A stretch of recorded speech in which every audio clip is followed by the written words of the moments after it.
Welcome to the Counter Narrative Podcast, a show designed to change the way we talk and think about education. By sharing stories of successes and triumphs, we aim to challenge the dominant narrative that often negatively portrays our disenfranchised populations. I'm your host, Charles Williams, an urban educator for more than 15 years, a current school principal in Chicago, an educational consultant, an equity advocate, and the co-host of Inside the Principal's Office. Let's get started.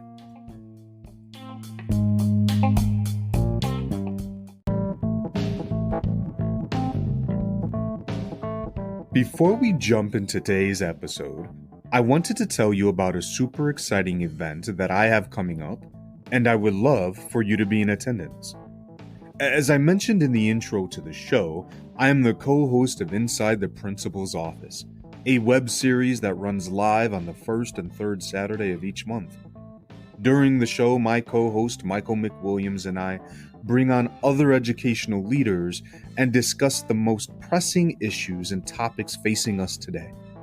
We also have a Facebook group where educators can connect and learn from each other. Well, this summer, we're planning to host an event where we can get together in person. That's right, not another Zoom or a Google Meet, but live. Even better, it's only $35. So join us in Dallas for a networking reception on Friday, July 30th, followed by a day of activities on Saturday, July 31st. Stop by our Twitter page, join us on Facebook, or check out an upcoming episode for more information. I look forward to finally meeting you.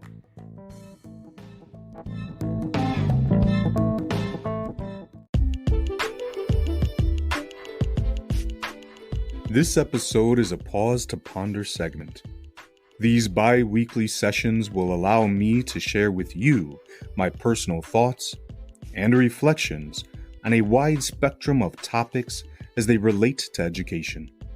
It is my hope that you will be able to take something from these segments and apply it in a meaningful way as you continue to do amazing work. Remember, while we all have different roles, we all have a single job: educating our students.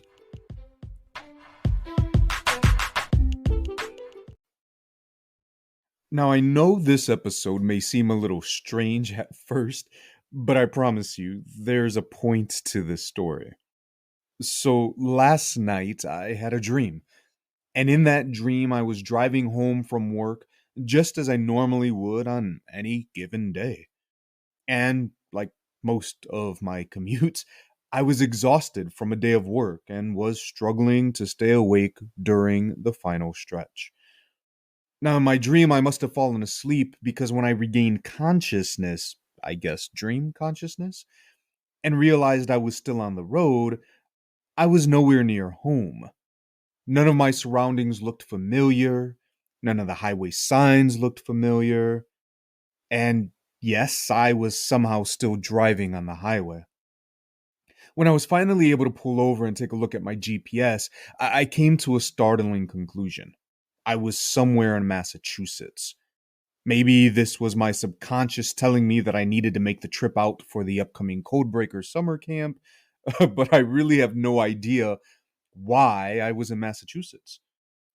For some of you, this would be the most stressful part of the dream, that inexplicably I was 900 miles from home without any recollection of how I had made the journey. For me, the most worrisome aspect was calling my wife and telling her that I would be home late by about 18 hours or so. I dreaded the fight, the argument, the possibility of divorce.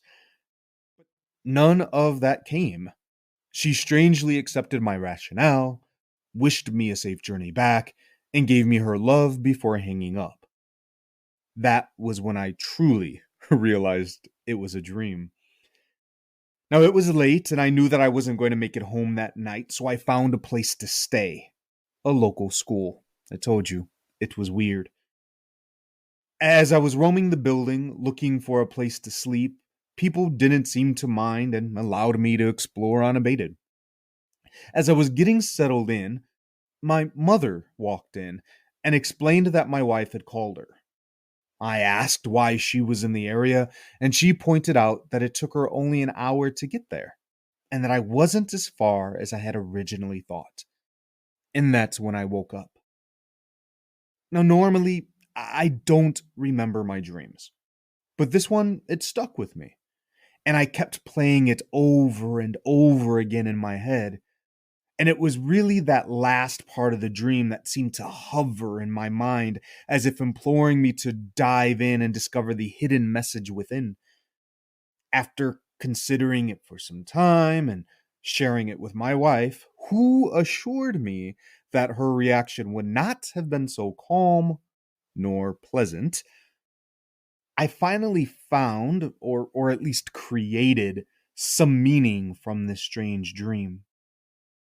How often are we traveling towards a destination only to feel that we are either lost or that we are so far away from arrival? How often do we find ourselves in a moment of panic when we do not seem to be on the right track? I don't know about you, but this has often been my experience. I can remember, for example, swimming underwater across a pool, trying to go from one side to the other, and surfacing just short of reaching the edge because I could not imagine that I was able to cover so much ground. I don't know what I missed in my dream, but I was under the impression that there was no way I could make it home, that I was too far away, and to top it off, I decided that I wouldn't even try, that I would wait until tomorrow. Oh, that word, tomorrow. We often plan for tomorrow as if somehow it's promised. Instead, it took someone else to step in and show me the way, to point out that I was much closer than I had originally thought, and to encourage me to keep pushing forward. And that is what I want to leave you with today. Maybe you're feeling lost. Or maybe you're feeling as if you are so far away from your goal that there's no reason to keep going. Maybe you're waiting for tomorrow. Now, I don't know your unique situation, but I would encourage you to take a moment and to assess the reality of your situation. Are you really lost? Are you really as far away as you originally thought? Do you really want to wait until tomorrow? My guess is no. So get up and make that hour journey from Boston to Chicago. I guarantee you will be happy that you did. Until next time.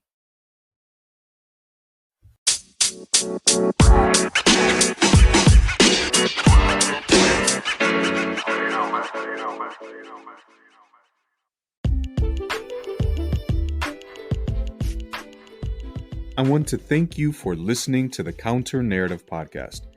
If you're enjoying the show, please be sure to like, subscribe, and of course, share it with friends and family. I'd also love to hear your thoughts about the show, so please leave a comment or two as well. Now, I'm not sure what platform you're using, but the show can be found on Anchor, Google Podcast, Apple Podcast, Spotify, and plenty of other platforms. If the show isn't on your preferred site, let me know, and I'll be sure to get it up and running. This podcast is also featured on schoolrubric.com, where you can find educational articles, videos, and interviews with educators from around the globe. Be sure to connect with me and other listeners by following the show on Twitter at the CN Podcast and joining the show's Facebook group. Take care.